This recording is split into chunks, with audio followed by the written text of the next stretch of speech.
795. Now, here's Larry.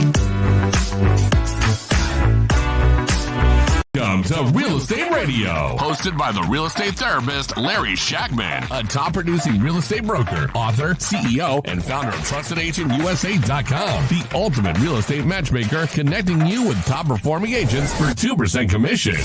Each week, we bring you exclusive interviews with industry experts, covering everything from staging to negotiation strategies to home inspection issues and everything in between. Whether you're selling your home, a first-time home buyer, or a seasoned investor, we've got you covered. Let's make your real estate dreams a reality in this fast-moving and ever-changing real estate market. This program is funded in whole or in part by Trusted Agent USA, Illinois license number 475-145-795. Now, here's Larry.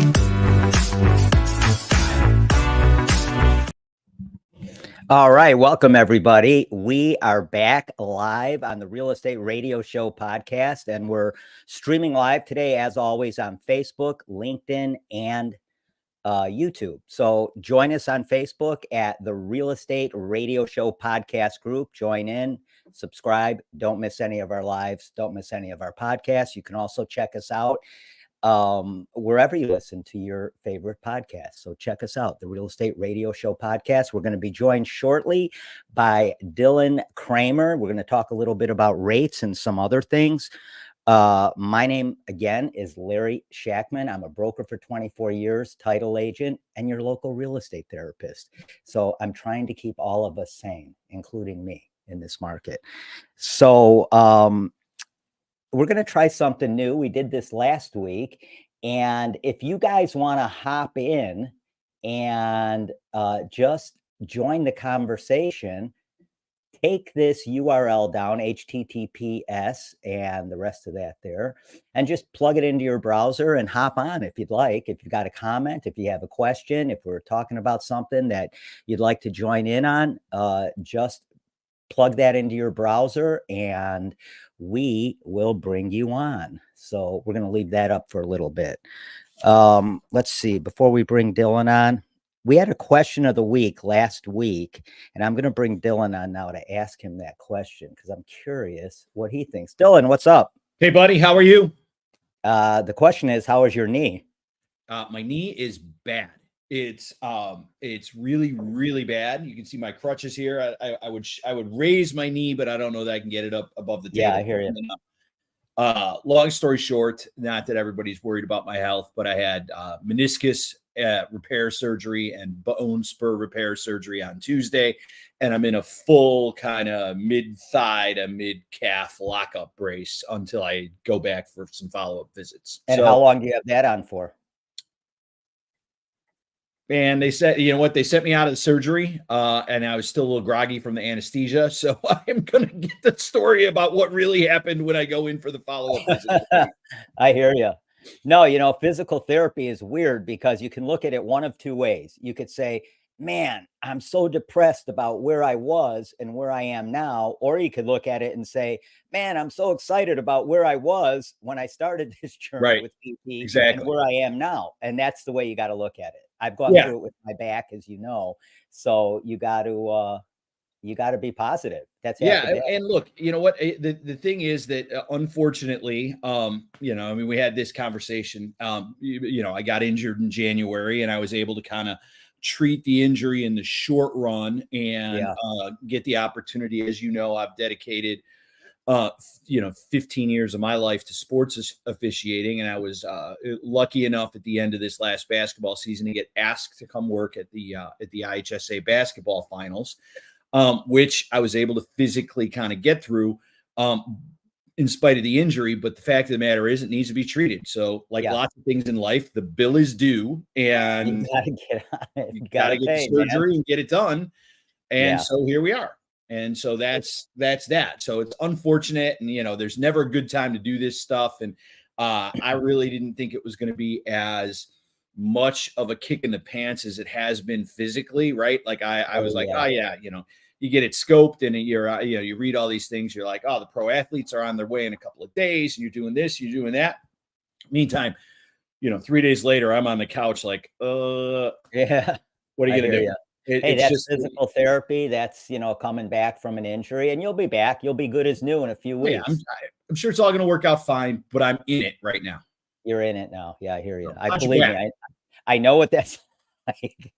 I'm not talking about my back. We're done Okay, talking about medical things. good.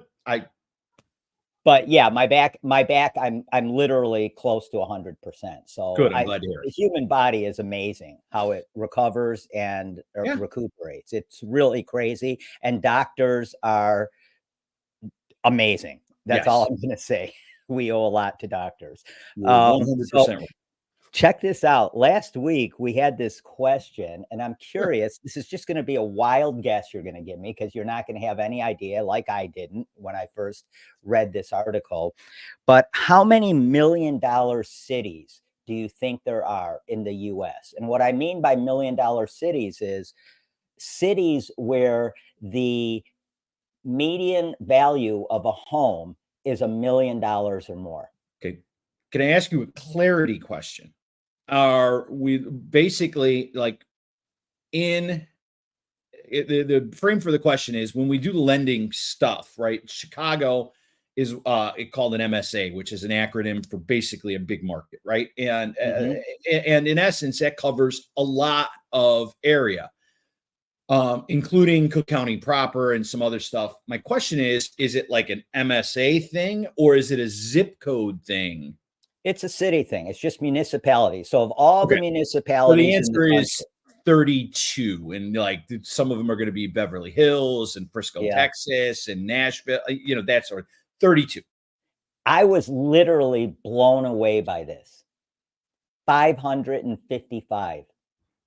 I'm not surprised by that because I assume it's zip codes, right? So if you turn around and, for example, I would assume the answer in Chicago is there's 10 or 12 of the 500. It's Wilmette, Winnetka, Hinsdale, Lake Forest, right? And so, but not Oak Brook. Oak Brook's around 946,000, which surprised me. I thought Oak Brook's got a bunch of stuff that was built in the 80s and hasn't been retouched since. And so you put $100,000 into that, those places, they might be worth 1.4, which is a great conversation for renovation loans. But I would imagine that in that type of environment now, if you look at the 50 or 75 largest cities in America, they're all going to have 5 or 6 of these sort of zip codes attached to them because well-to-do people kind of cluster together and want to live in more expensive housing. And we all know what's happened with the housing prices. So I would imagine whether it's a market as big as Chicago or Los Angeles or New York, or even as small as Memphis or, Birmingham, there are zip codes with average, median price of $1 million for sure. Yeah. So check this out. In Chicago Metro, the city with the lowest tax rate, real estate tax rate, Oak Brook. Yeah. $946,000 average cost of a home in Oak Brook. They have the lowest tax rate there. And the city with the highest tax rate has a median value on their homes of about 78,000, right? And they're the highest. It's crazy. No, Larry, one of the things that I think is very fascinating is, and I know we're off topic a little bit, but it's Saturday morning, so we could spray to all fields and talk about this for a while. Man. Yeah, so I don't want to get sour on property taxes in the grand scheme of things. But I think that one of the things that happens in property taxes is if you don't elect the right local politicians, you end up in a situation where nobody's guarding the hen house. It's not even like the fox is guarding the hen house. The hen house is just wide open. It's a buffet. It's not a hen house. Yeah. And so the thing that Oak Brook specifically, because that's not news to me, has done really, really well is they've been good custodians of the taxes that they receive from the commercial element of their tax base. But additionally, they're really good partners with that commercial real estate base. So, for example, the old McDonald's headquarters building, which was on the, was in Oak Brook. Yeah, on Oak Brook. not the complex where they did all the meetings back on Jory Boulevard, but the building, which was maybe 15 or 18, 20 stories on 22nd Street, right across from both the mall and I-88. And across from that McDonald's that was kind of the test kitchen McDonald's for 15 years or so, that building is been completely repurposed. You wouldn't even know it was a corporate office. And you and I have talked about this in terms, it's come up in conversation in terms of being an urban environment where there's, how do we convert these office buildings to residences? Well, it's apartment buildings now. And so lots of municipalities are like, we couldn't, like take the Bears in Arlington Heights. We couldn't cut a deal. We didn't do this. And now the development doesn't come. Well, some developer came in and said, well, we'll do. So the building went from being on the, whatever they were getting from the McDonald's corporate tax rolls into these apartments, but it's obviously owned by a corporate entity because it's apartments, not condos. And so except for the window where the conversion construction was happening, they've turned around and repurposed it into tax producing real estate immediately. And that's going to happen in a lot of downtown metro areas. That's going to start happening. You say that's going to happen, but look at what's happened with the Bears in Arlington Heights. And the taxing body's like, oh, well, they make a big land grab, and the Bears are like, maybe we'll see. They could have cut this deal. They're doing a dance with that property. There's a lot going on behind the scenes. You're right, but here's the thing I think that is happening, and this goes back to my stance that time kills deals, right? And this is just no doubt. I live by this, and so I was actually railing about that this week with my team.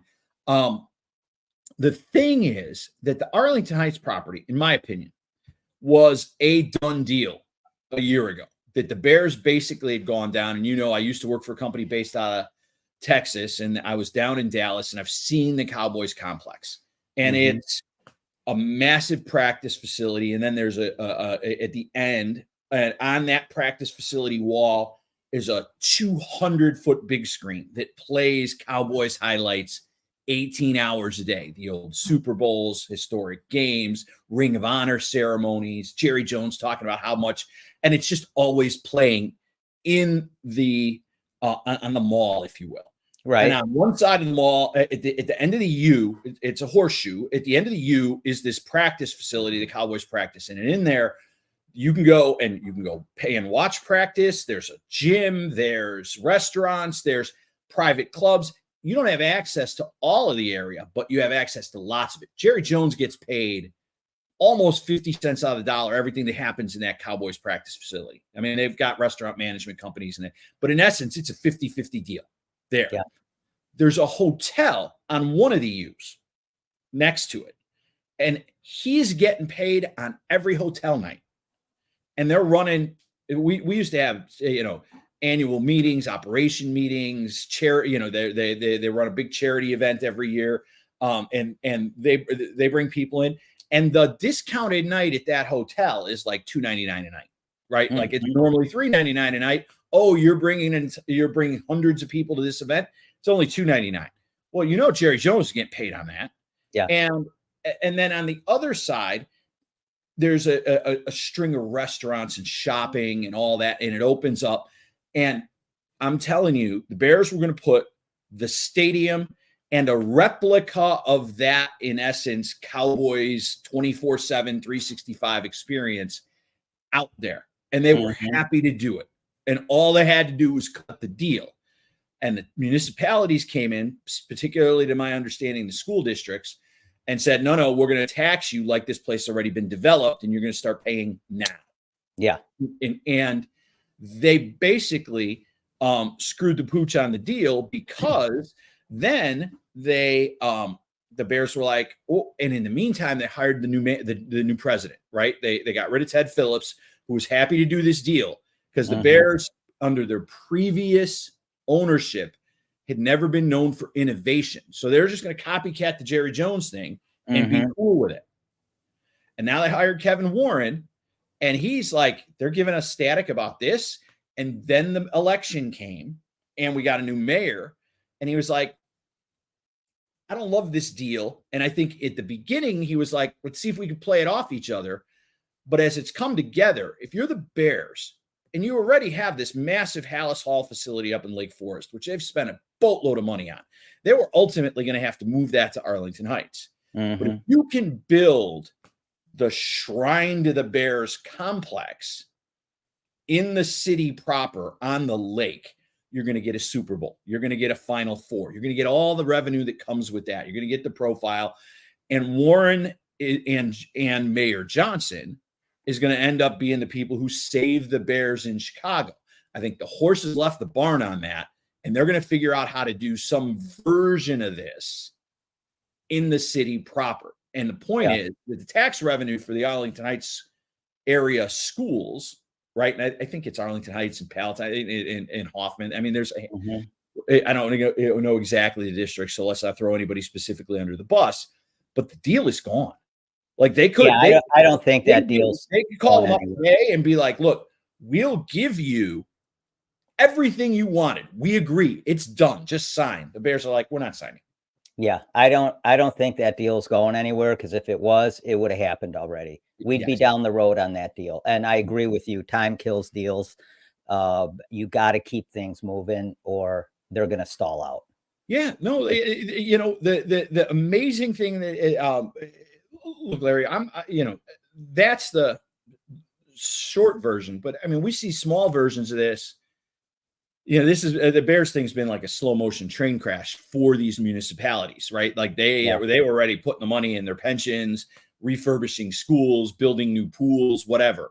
But the thing is that even in its small version, you wake up. So I had a borrower, and long story short, they were trying to get a place under contract, and they agreed. And they basically, my borrower selling a place that she's had for a while, single family home, late 50s, early 60s, going to move to a house or a condo, and not a cheap condo, right? But moving to a condo, nice building, nice amenities on the lake. Right.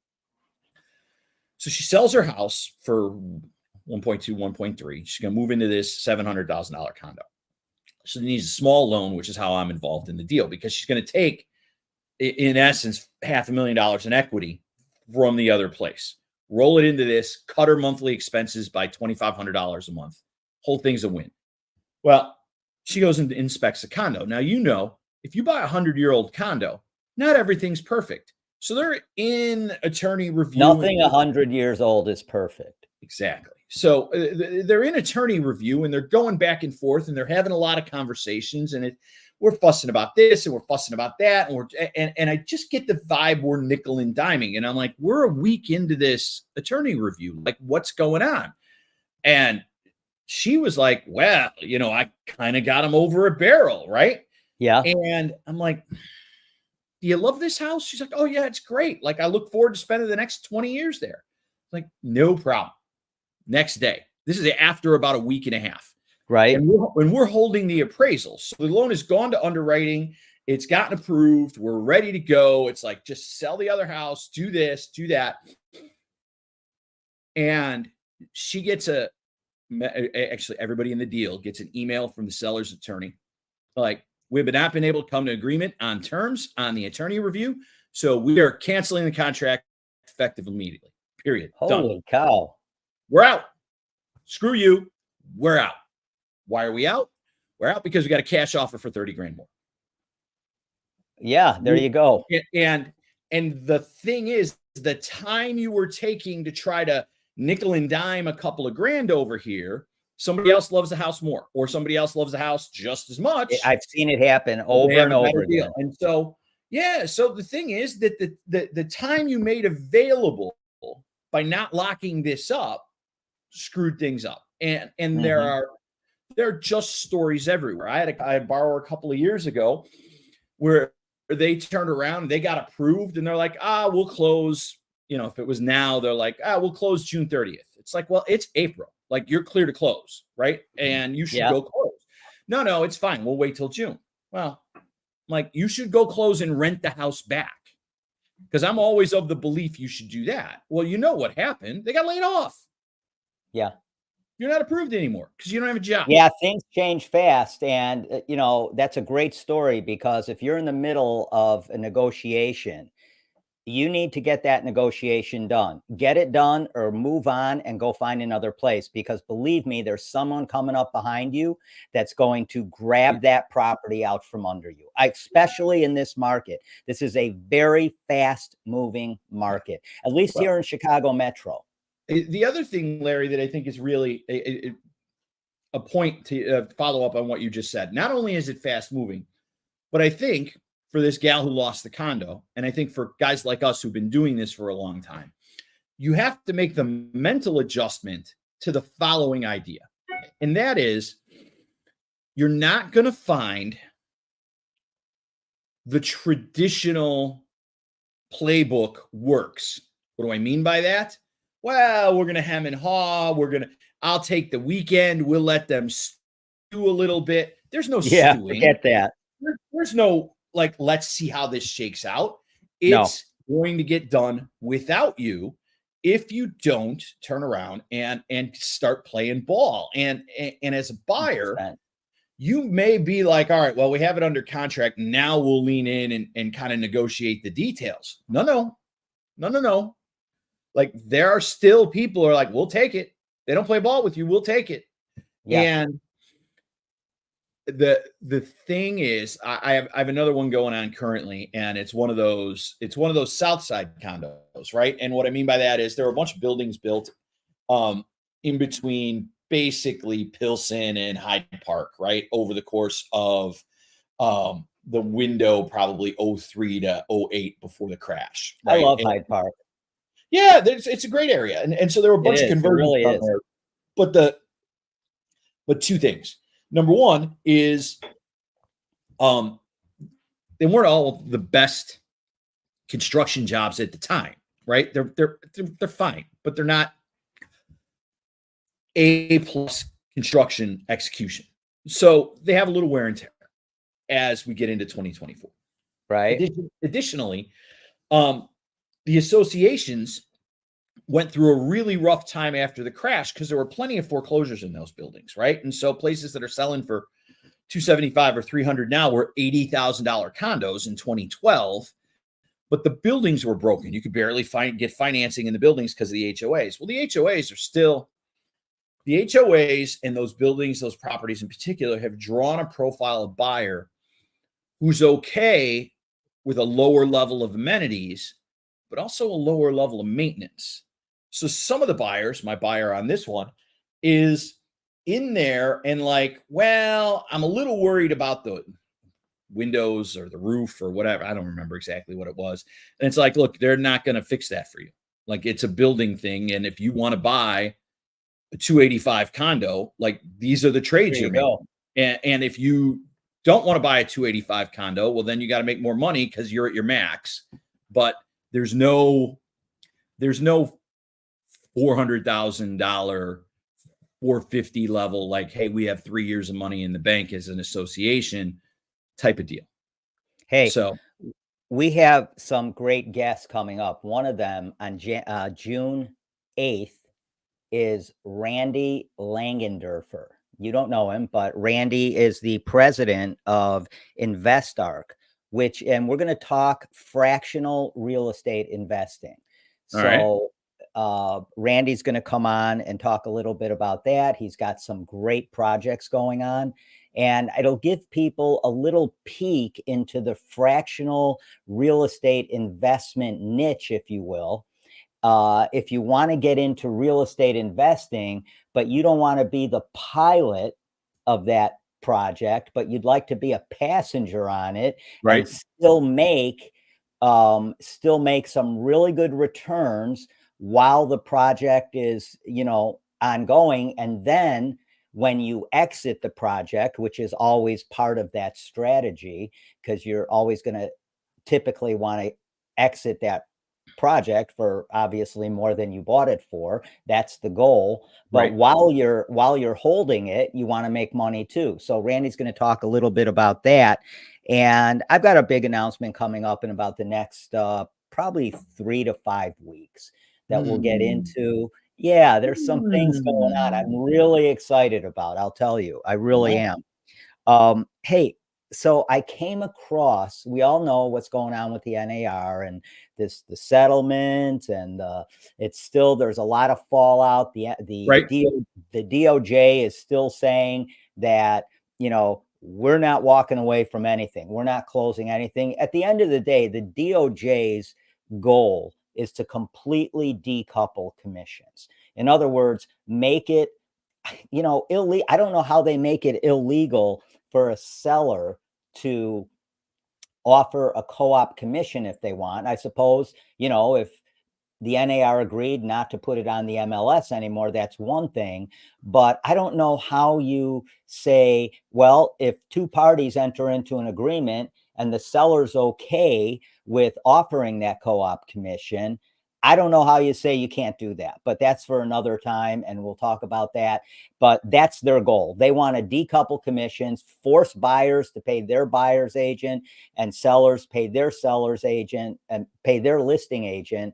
And just know it will not come out of the proceeds of the sale anymore, which I find kind of funny, because at the end of the day, it's not coming out of the seller's proceeds. It's coming out of the money that the buyer brings to the table. Without the buyer, there are no proceeds. So, we can go around and around. You're right about that. Although I do think that is a little hair splitting, Larry, to the extent that although it's all hair splitting, it's all hair splitting. The whole thing is hair splitting, and the whole thing is hair splitting. I think that ultimately, look, one of the things, when the DOJ gets involved, I think that's going to be have a real impact, right? Like, I've been of the position the whole time that we've discussed this, that we really don't have to spend a shit ton of time talking about this. Sorry for the language, but we're podcasting, so it's fine.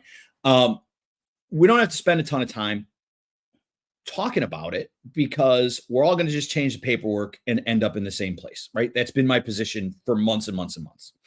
But if the DOJ says we're splitting this, and buyers, what we want going forward in the real estate transaction, because we see it in New Zealand work or whatever, buyers are going to pay their commission in cash, then that's what's going to happen. And at the end of the day, I think that then you're going to end up with a different result than the one we've been talking about, because they're going to get what they want. They're in charge of the rules ultimately. Yeah. And so if they say, look, we're going to regulate this market in a way that makes the previous structure impossible, then that's what it's going to be, impossible. And so I also don't know that it's going to be very, as I sit here, I can't figure out how's the possibility that it's going to actually work. And the answer is, you're going to do some version of, there's going to be no money in buyer's agency. And in essence, it's going to be much like the compensation paid to your Redfin agents, which is a great place for people who want to get into the real estate business to go start the real estate career. They don't know how to generate leads, but you should go do a bunch of deals and figure out how deals work and how to negotiate and how to provide actual service. And they generate the buyer leads, and you just service them. And so, well, Redfin's a corporation that charged a fee, right? $1,000 or 1% or whatever the math ends up being. It'll be governed, I guess, by statute, and then we'll see what happens. But Redfin's a corporation that decided to hire buyer's agents and pay them hourly. And that's great. Bottom line is, I don't think it's a great model for the buyer. I've worked with Redfin agents. I can tell you that they're mentally not in the game. They're showing a house. They're getting paid 15, 18 bucks an hour, whatever it is. They got some benefits and all that. And it's one of the jobs that they have. And regarding splitting hairs, I'm going to say it again. This entire thing is splitting hairs, because I've asked several people this, that are on the ticky-tacky and talking and, bashing real estate agents. I've asked several of them, prove to me, and don't just cite me the outcome of the trial and the jury and all that, but prove to me there's been collusion. prove to me that there's been a conspiracy to hold up commissions. And you know what? Nobody can, because there is no proof of that. The bottom line is the Kansas City lawyer that took this case, he just put on a better case. And it took the jury 2.5 hours. Bottom line. That's why I always tell everybody the worst possible place that you can end up is in court being judged by a jury of your peers. Trust me, whether you're right or wrong, it doesn't matter. You do not want to be in a court of law being judged by your peers. So the reason I brought this up with the NARs, there's another organization out there called AREA, AREA, the American Real Estate Association. That is a newer association forming. It was put together by a Compass agent, like one of the original Compass agents, and then a CEO from one of the large real estate brokerages.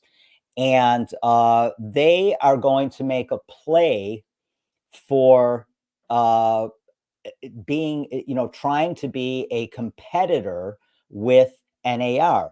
The difference is their model is a national MLS, not regional. Right. Which is kind of cool. If you could go online and you're moving to Florida and you can check out properties in Florida, that's awesome for your client. I totally agree. I think, Larry, you're right that look, at the end of the day, there's I think real room for competition in the associations. And look, one of the things that you have to get a certain amount of traction to get lift. And then once you get lift, you go from there. One of the things I'll tell you, Larry, on our side of the business, in the mortgage business, that I think in theory, if I was looking for an angle to compete with the NAR, I would look at UWM, United Wholesale Mortgage. And so UWM's out there, and they're dealing with a bunch of bad publicity around this right now, because for the same reason the NAR is, which is what they've done the last 10 years is kind of being framed against them. But what they've basically done is they've come in and they've said, look, we're going to help you. So if I wanted to today, instead of working for the big company that I work for, which is a large national operation with a footprint and underwriters and this and that, UWM's like, you can be an independent mortgage broker. You set up your own business, set up your own LLC, et cetera, et cetera. And we'll help you do it. We'll give you the loan software. We'll give you the credit report access. You'll have a dedicated underwriter. We have the staff of people that can do all the stuff a mortgage company does. Interesting. But you won't be our employee. You'll be an independent operator and own your own business. And so you're a broker. And in theory, you could broker anywhere. But in essence, they provide you so much from a resource standpoint that they make it next to impossible to actually send loans anywhere else. And so they've built this infrastructure. And one of the things that I think is interesting and a gap in the service of the National Association of Realtors, and I've heard you say it and I've heard other agents say it for years and years. It's come up a lot since the lawsuit's been high profile. But the thing is that it's like, what are they doing for us? Right? Like, that's like, I don't understand what they're doing. Well, apparently they're doing a lot now, because I get an email from them about every half hour telling me all the things they're doing for me. Yeah. Well, they at least they hired an email person. Yeah. But the thing is that if you came in and you said, I'm going to join, maybe it's this AREA, maybe it's some sort of third thing, right? Real Estate Entrepreneurs of America or whatever. And you said, we'll provide you all the things you need to be your own independent real estate broker. And that includes software, deal management, infrastructure, access to email marketing, CRM, and it's all going to be under our umbrella. We'll give it all to you. I'm not digging that. Not digging that. But my thing is that then the question that they'll answer for lots of people is, what are you giving us? And the answer is, hey, all this stuff. Yeah. Yeah. Yeah, and I don't see that happening in real estate just because, real estate is so local and it's so different in different parts of the country. Like the difference between real estate here in Chicago Metro and North Carolina is like, forget it. The difference between real estate here in Las Vegas, forget it. Completely different. Sure. So I don't see that happening, but I do agree with you. Why isn't there a competitor out there that gives real estate brokers an opportunity to maybe choose between associations? Because I got to tell you, I think one of the reasons, NAR is sitting on like $1 billion war chest. They got a crap load of money they're sitting on. Not for long. They're not. They're going to lose. Well, no, they still will, because they're still collecting about $200 and something million a year just in dues, let alone everything else. Right. So, yeah, I mean, I was of the mind. I put this little video out that, do you think the NAR is going to be around in the next 5 years? And, I was thinking, I don't know, to be honest with you, with everything going on, but they got a lot of dough. I think, Larry, at the end of the day, one of the problems when you have a lot of dough is people come for it, which is what's happened here with the Thank lawsuit, you. That's right? What the DOJ is doing. That's exactly the DOJ. And so they don't like the fact that NAR is this big mammoth organization, and they don't like that. The DOJ doesn't like that. So exactly. I think one of the answers to this would be something like ARIA, the American Real Estate Association. I think that would be a great, at least it would, frankly, I think it would take some of the pressure off of NAR, but also I think the only thing that could really hurt NAR, and I'm not looking for anybody to hurt NAR, but the only thing that could really hurt them is another organization coming on like ARIA, whatever they call themselves, right. ARIA, and giving some real competition to NAR, where they see a lot of agents crossing over to ARIA. Yeah, but my question is, how do you do that, right? I don't know. I have no clue. That's my point about this bundle of services thing, is that if you provide a bunch of the services that real estate brokers need under the umbrella of the trade association, and you say, look, we're going to, and it's just one angle. It's not the angle. It's not the right answer. But what it does is it's like, what are your NAR dues, Larry? $150 a year or something? 156 plus 45 for their community awareness campaign. So, hey, for $200 a year, we're going to turn around and we're going to give you, now you need to get some girth to do it, right? But at the end of the day, if for that, you're like, hey, look, you can run your own business, and we don't care if you run it in Chicago or North Carolina or Vegas or Florida, doesn't matter to us. Like we're here to help you with the tools. And you, in essence, we're selling the toolkit to run the business, right? All the software, which, the deal with software, at the end of the day, the money is in building the software. Yeah. But if it costs you $1 million to build the software and sell it to one person, it costs you $500,000 to sell it to two, because it doesn't cost any more to add somebody to the software. Right. And so whether that's transaction software, CRMs, advertising, marketing, it doesn't matter, whatever the hooks are. At the end of the day, if you can get a bunch of people, realtors, to say, I'm going to turn around and get this free stuff value for my $200, I'll go over there, much like this UWM has in the mortgage space. What happens is people are like, oh, I'm totally in control of my business. Well, I've read UWM's agreement. They can sue you if you send loans to Rocket or Fairway, because Rocket and Fairway are trying to do the same thing. So yeah, I think the DOJ would have a problem with that. Well, that's where some of their bad PR is now. But the thing is, the question is, where's the traction, right? And so, yeah, the handcuffing language is an issue, but I think it's less of an issue for what we're talking about, and more the idea that I'm saying, look, if you're looking to start an NAR competitor, what will you provide to the membership that the NAR does not currently. Yeah.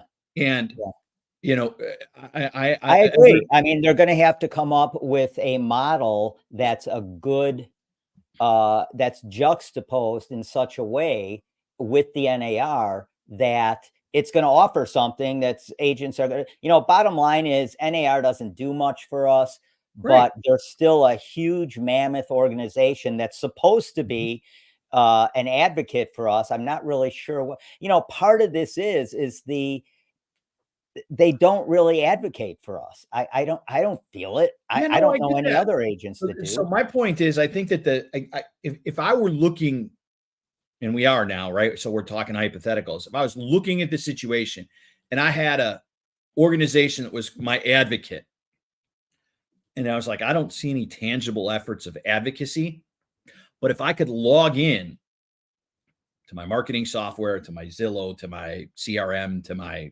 whatever, and I had 2 or 3 tools that I was now using in my business that I normally get from my Remax or my At Properties or whoever. But now I'm independent, so I'm going to get all the commission, and I'm worried about the commissions because of what's happening with the buyer commissions. Right. I want all that money. I don't want to split it. So I'm open to becoming an independent operator. If you could give me some software and some guidance and some videos and some rules on helping me do that, and you were marketing the new brand and it's a little sexy. I mean, look at all the Compass and EXP people. They all have a hook to get you under the umbrella of their business. Well, I'd be like, if I were saying, I'd be like, you don't want to be a realtor. You want to be a certified American residential expert. I care for you, right? Or whatever the acronym is. And we'll see how it all plays out. The agent, I'm going to give you this, this, and this, and hook you in. I want your $200 a year, and here's what I'm giving you for it. We will see how it all plays out. And I think they got a long road ahead of them because, like I said, when you have a mammoth organization like NAR, and which is, I think, one of the reasons that that DOJ is really breathing down their throats here, because they don't like when, you know, one organization has that much power and rules over 1.5 million other people and dictates what those other people have to do, not in terms of commission. You know, that's a big misgiving and a lot of misinformation out there. The NAR does not set commissions. Nobody sets commissions. It's all negotiable. You know, I'll argue that point with anybody anytime they want. I know that because I've been on the front lines of real estate for 24 years. And I can tell you that it is negotiable, and everybody has a right to ask what they ask for what they think they're worth. And the consumer has a right to say, I'd love to do business with you, but I can't list my home for more than 4% because of A, B, and C. And now everybody has a decision to make. And that's how business works.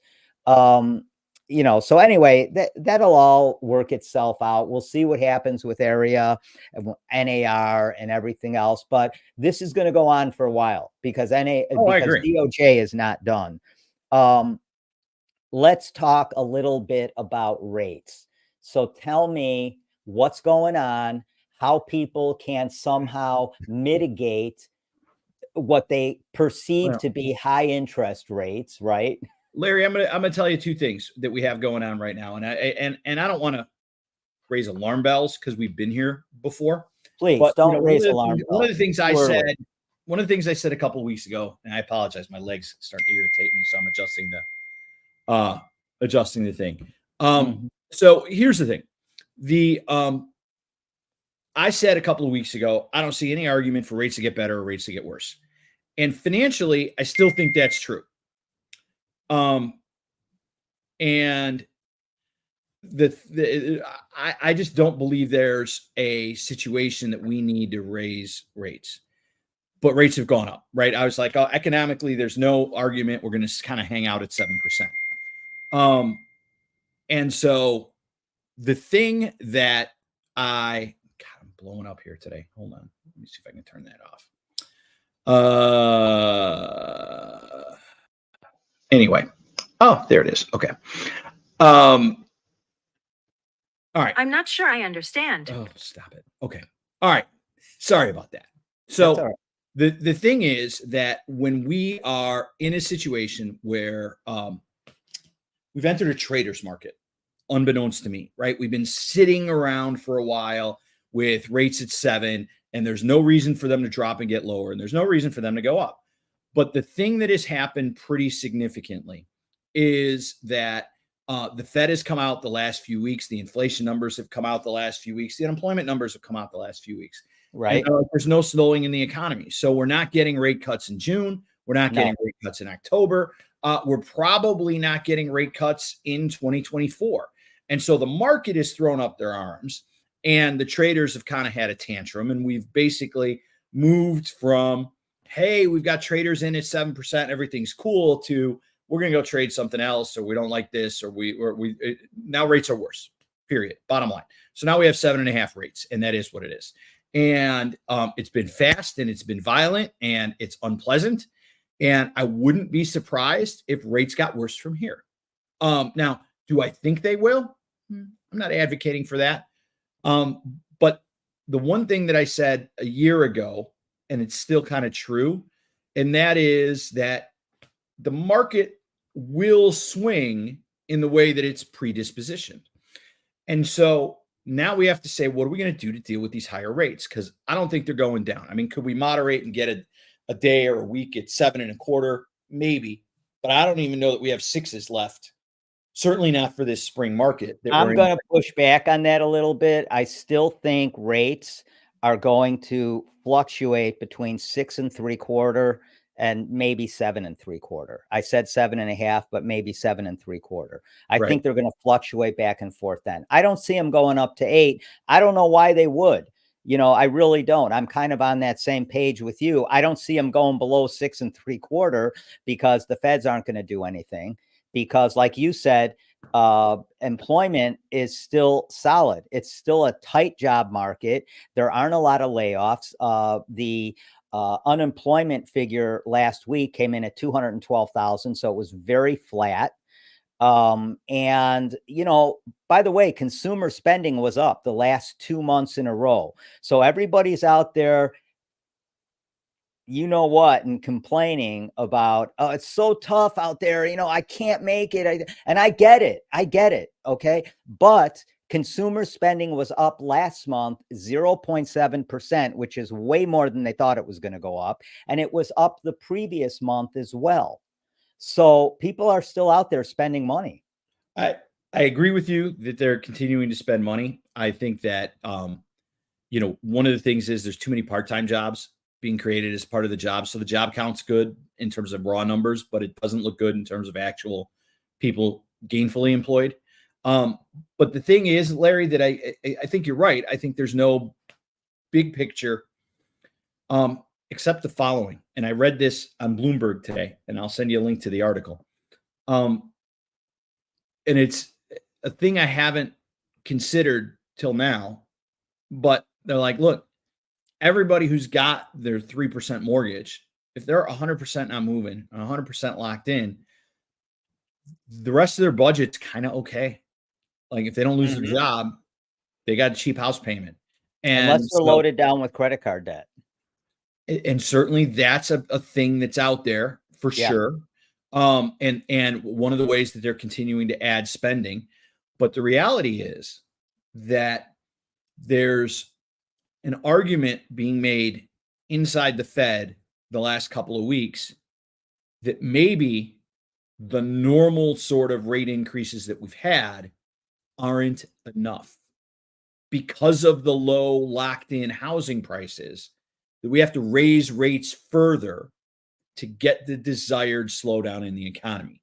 Now, remember, the desired slowdown in the economy is code for less people working at jobs, right? Like that comes with real unemployment and real prices, not just higher credit card rates. But the fact of the matter is, I think there's some real... Which will bring inflation down, which is their whole reason. Yes, I think that ultimately, but look, that's a whole big reversal, right? At the beginning of the year, we're like, oh, we could see Fed rate cuts as early as March or May because they probably cut enough and they might even have overshot. Well, now they're discussing the idea, we didn't overshoot, we might have undershot.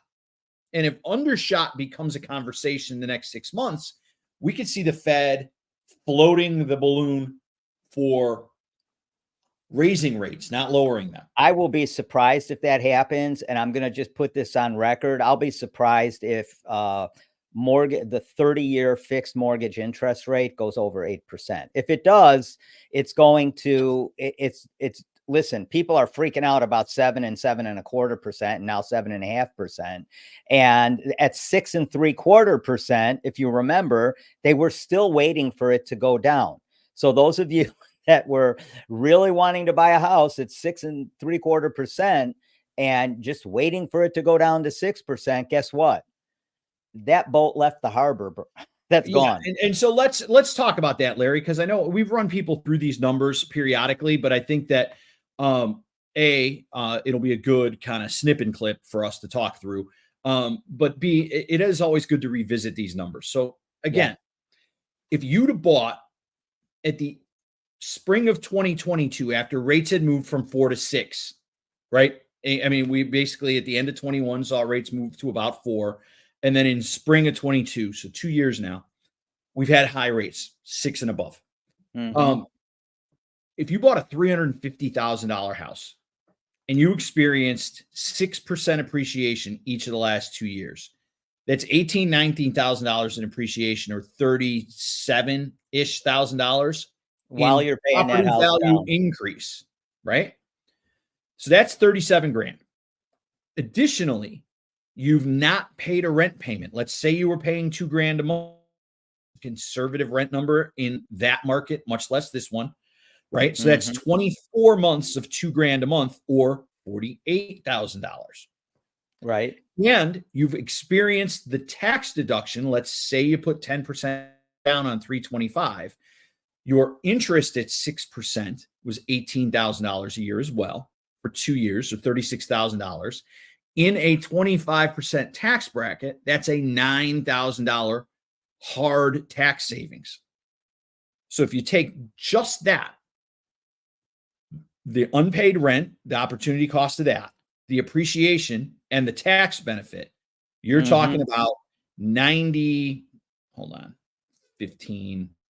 and 9, 4, $94,000. A lot. Yeah, real money that the people who bought at 6 have captured in their net worth. And now they're happy they locked in at 6. So look, I don't know if you're right about rates aren't going up from 7.5, they're not going back to 8.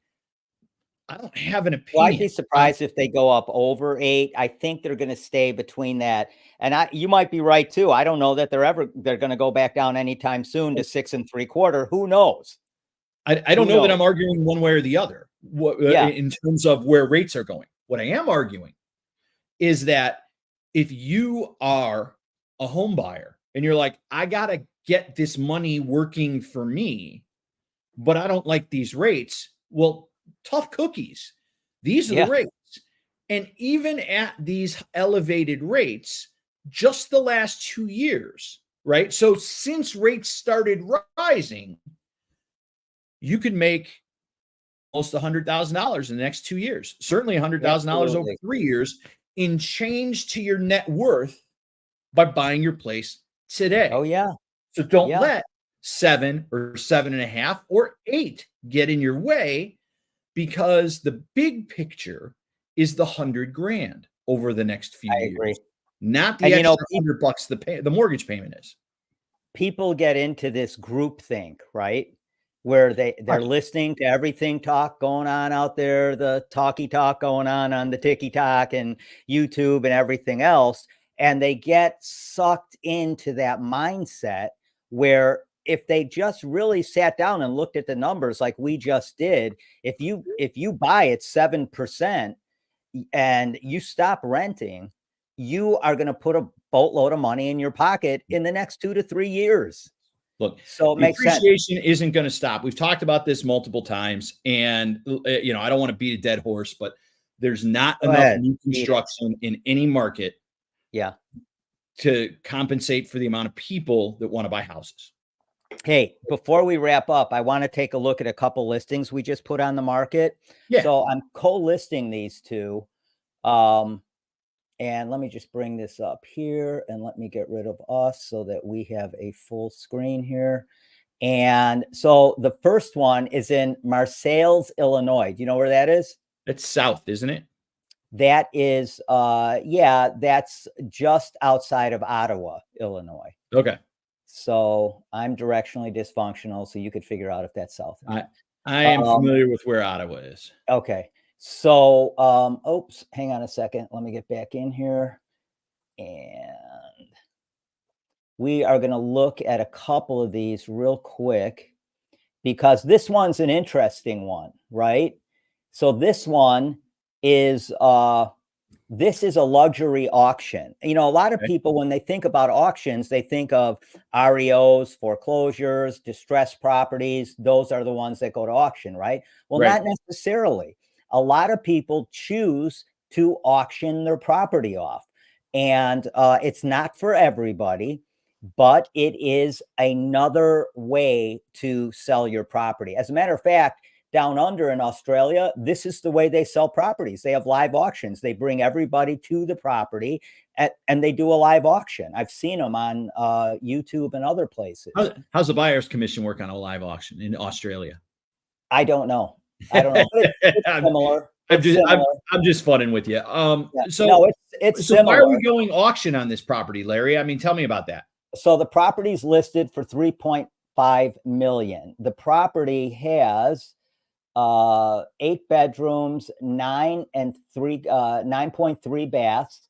It's only been listed for 6 days, and the seller just decided to go this route, and they want to try auctioning off the property. Now we expect bids. It's listed at 3.5. We expect bids to come in, initial bids to come in somewhere between 500,000 and $1 million. This is an 11,000 square foot home with I mean, the garage, not forget the home, the garage is almost 4,000 square feet.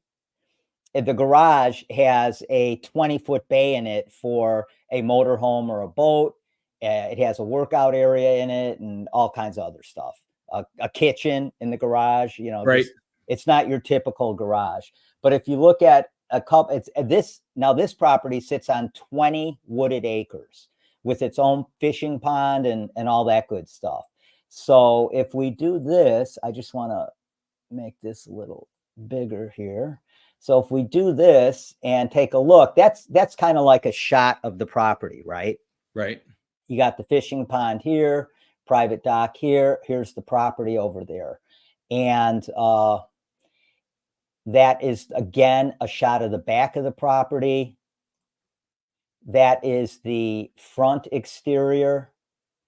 This property has dual waterfalls. There's a feeder fall right here, but dual waterfalls in the pond area. It's a gorgeous property. It really is. So the point I was making with this is we expect bids to come in, initial bids to come in at about 500,000 to $1 million. And bidding starts May 10th, goes to May 24th. You can bid online. And if anybody wants to know more about it, just give me a call at 630-921-0611.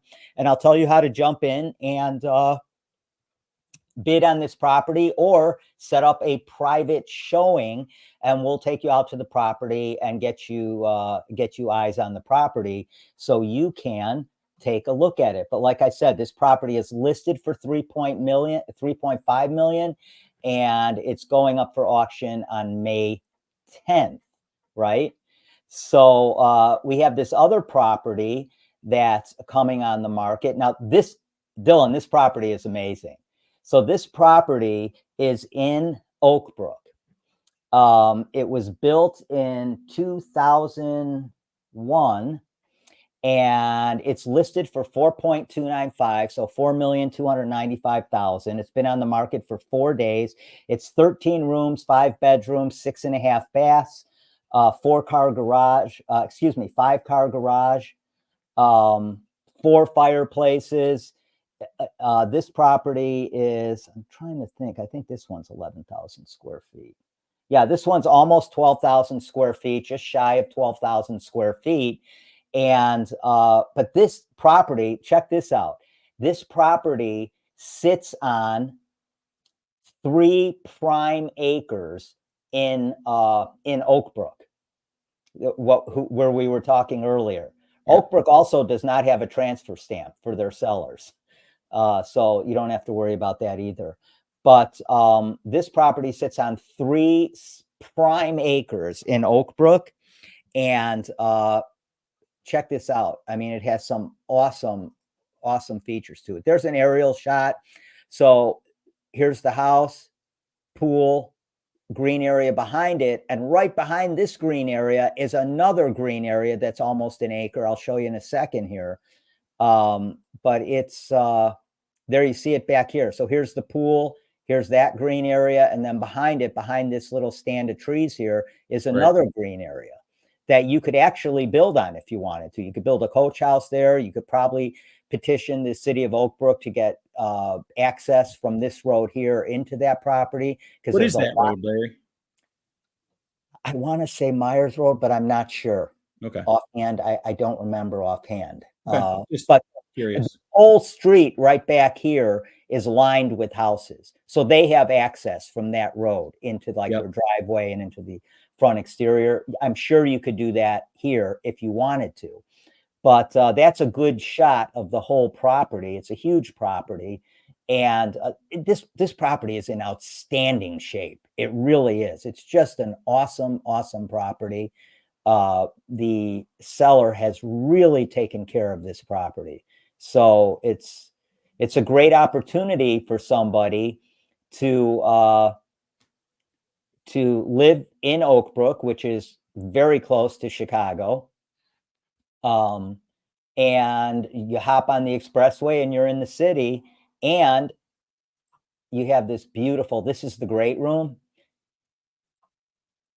Another shot of the great room. It's awesome, man. I bet you guys move it quickly. We'll see. You know, the funny thing is so this property, again, is listed at 4.295. If you guys want any more information on it, just give me a call, 630-921-0611, and we'll get you inside there. So, you know, it's funny because the luxury market is still moving pretty good. You know, yeah, well, really I think like we talked about before, Larry, you know, at the top of the economy, people are doing really well. And I don't think that there's a rip through the economy of negativity. And so I think that in that upper bracket, there's a lot of opportunity to do well for yourself. And look, if hard times, and I'm not saying this about any of these 2 properties. If hard times come to an owner of a high-end property, sometimes you can get yourself a deal. You're doing okay. Yeah. I'll tell you, the luxury market is running hotter than the bread and butter market. Yeah. Because now that typically happens, or it has happened in the recent past, when crypto has gone crazy and gone up. You'll see the luxury real estate market and other luxury brands also get a boost from that, right? But crypto recently has been killed. Yeah. So, you know, like everything, it fluctuates. I'm not really into crypto. I have people all the time trying to get me into it. And I'm like, you know, dude, I stick with what I know. And crypto is just a little too fairy tale-ish to me, you know. Let's not get off on the crypto tangent. But we should discuss it at some point, but not today when we're already over an hour. Listen, at some point, crypto is going to be part of the home buying process, I think. And it already is to some extent. However, it doesn't feel right to me. It doesn't feel like anything to me, you know. I hear you. I just all right, so we're going to wrap it up, but what do you want to end with? How do people get in touch? That's it, man. If you know, we're working this weekend and we're trying to help people solve financing problems. So if you need to talk pre-approval or want to talk about how to you know, do a buy down and bridge the gap between 7.5 rates and potentially making your payments at 6.5, call or text me at 630-708-7088. And let's get into that next week, what people can do. We talked briefly about it, but what people can do to mitigate what they're perceiving as high rates now. Beautiful. Yeah. All right, man. I will talk to you next week. Appreciate you. All right. Talk to you, man. Have a good weekend. You too. Bye. Okay. I'll see you. All right, everybody. We're going to wrap it up here shortly. But yeah, if you're interested in either of those two properties, give me a call and we'll get you in there for a private showing. Remember, one of those properties is at 3102 White Oak in Oak Brook, sitting on 3 amazing acres right in the middle of Oak Brook, almost 12,000 square feet, in-ground pool. And the other one is in Marseilles, Illinois, and that one is a luxury auction. So if you want to know more about how luxury auctions work, give me a call, 630-921-0611, and I'm happy to tell you how that whole thing works. It's really cool. And like I said, properties that go up for auction are not always distressed properties. Very often they're just, regular retail properties that people want to go that route instead of the typical route that you would take to sell your home with a broker or FSBO, however you're going to do it. This is just another angle how to do it. So having said all that, you guys have an awesome day.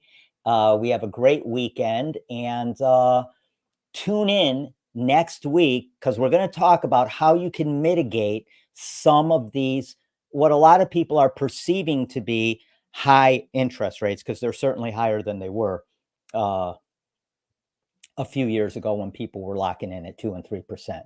So you guys have an amazing weekend. We'll see you next weekend. Thanks for joining us on Real Estate Radio with your host, Larry Shakman, the real estate therapist and top producing broker. Now go to trustedagentUSA.com and save thousands when you sell, buy, or invest. Illinois license number 475-145-795. Tune in next week for the ultimate real estate radio experience.